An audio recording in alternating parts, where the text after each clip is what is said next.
নমস্কার বন্ধুরা, আগামী 16ই জুলাই পবিত্র রথযাত্রা।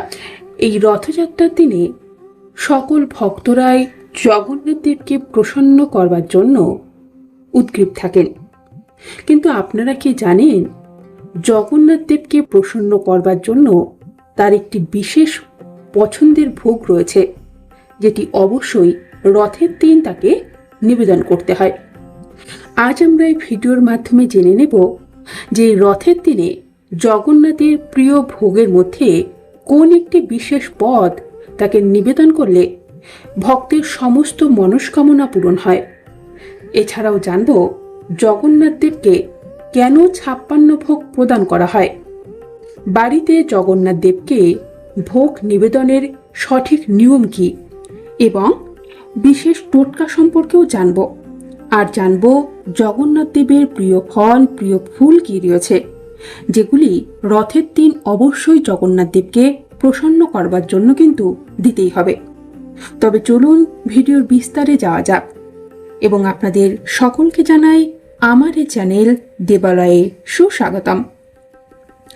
সবার প্রথমে জেনে নিই যে জগন্নাথ দেবকে কেন 56 ভোগ প্রদানের প্রথা রয়েছে বা নিবেদন করা হয়।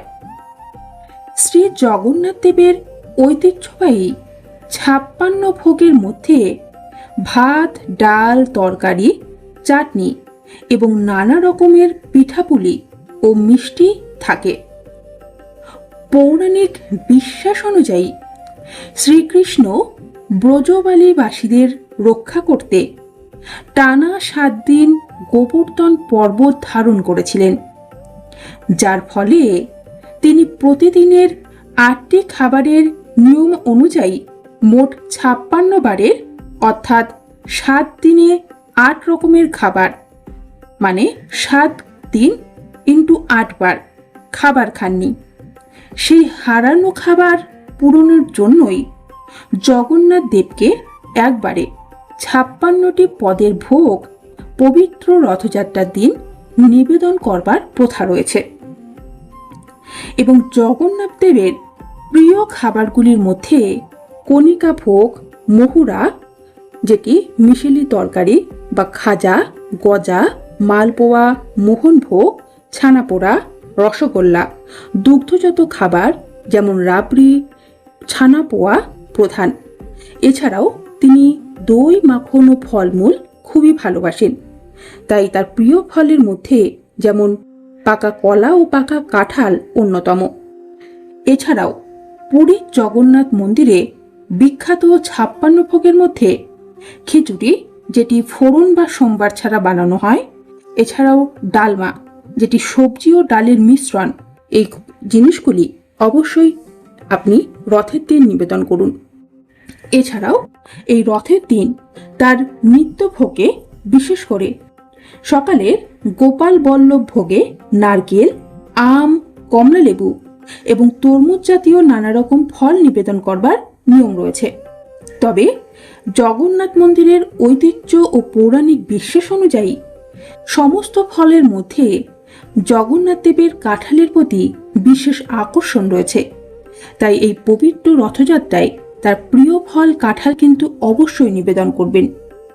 এবং জগন্নাথ দেবের প্রিয় ফুলের মধ্যে রয়েছে পদ্ম, রজনীগন্ধা, চাপা, এছাড়াও সুগন্ধি ফুল যেমন বেলি, জুঁই। এগুলি জগন্নাথ দেবের খুবই প্রিয় ফুল। চেষ্টা করবেন এই ফুলগুলি এই রথের দিন তাকে অর্পণ করবার। এবার দেখে নেব যে জগন্নাথ দেবের প্রিয় ভোগের মধ্যে কোন একটি ভোগ তার বিশেষ প্রিয়, যেটি অবশ্যই দিলে আপনার সকল মনস্কামনা পূরণ হবে।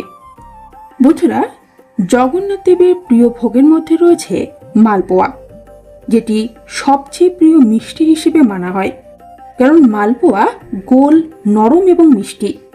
গোল হলো পৃথিবী আকৃতি এবং নরম হচ্ছে ভক্তের মন এবং ভক্তের ভক্তি, তাই তার কাছে অত্যন্তই প্রিয়। যেটি সুজি, ময়দা, দুধ, এলাচ, মৌরি দ্বারা প্রস্তুত করা হয়। এবং এই ভোগ নিবেদনেরও কিন্তু বিশেষ নিয়ম রয়েছে।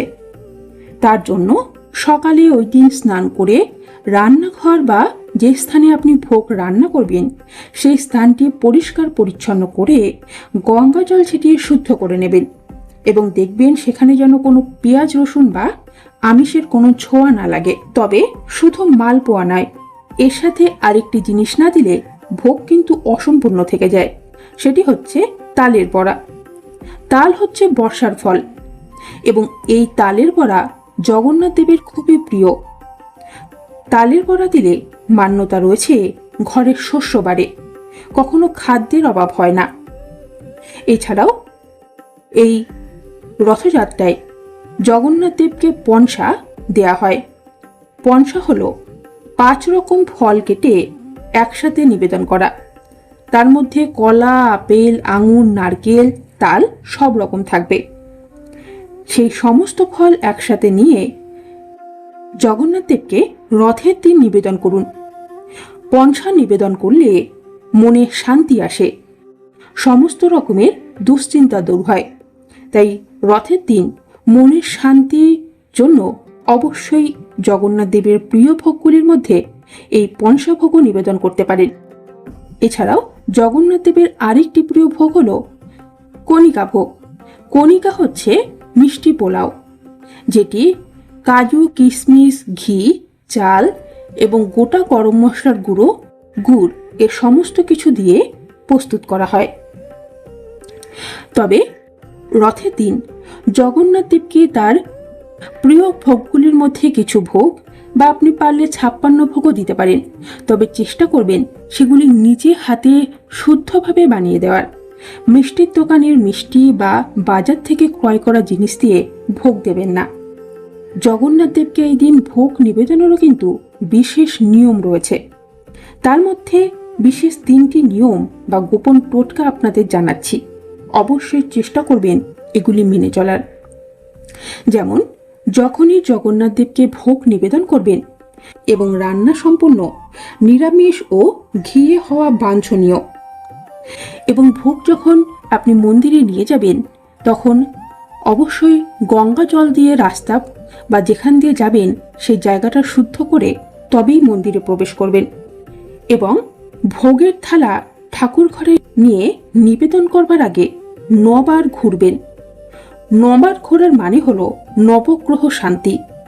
এই জিনিসটা কিন্তু করবেন। জগন্নাথ দেবের বেদির সামনে ভোগ নিবেদন করবার সময় ধূপ ও প্রদীপ জ্বালান এবং ভোগ নিবেদনের আগে প্রভু জগন্নাথকে অবশ্যই বলবেন, আজ রথের দিন এই সামান্য ভোগ তুমি আমার তরফ থেকে গ্রহণ করে আমার ওপর তোমার কৃপা বর্ষণ করো এবং আমার সকল কষ্ট দূর করো, সকল মনস্কামনা পূরণ করো। এবং নাম ধরে অবশ্যই ডাকবে প্রভু জগন্নাথ। তবে আপনি দেখবেন এর ফল কিন্তু আপনি 100 গুণ বেশি পাবেন। এবং প্রতিটি ভোগের পাত্রের উপর একটি করে তুলসী পাতা অবশ্যই দেবেন, কারণ তুলসী ছাড়া তিনি ভোগ গ্রহণ করেন না। এবং রথের দিন জগন্নাথ দেবকে ভোগ দেওয়ার জন্য দিনের বিভিন্ন সময়ে ভোগ নিবেদন করা হয়। সম্ভব হলে সেই নিয়মগুলি মানুন।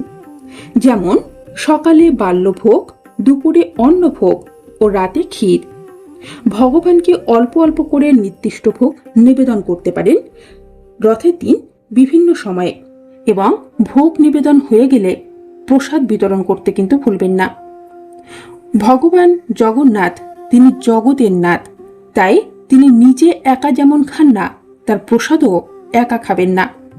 অন্তত পক্ষে 3 জনকে প্রসাদ না দিয়ে আপনি কিন্তু প্রসাদ গ্রহণ করবেন না।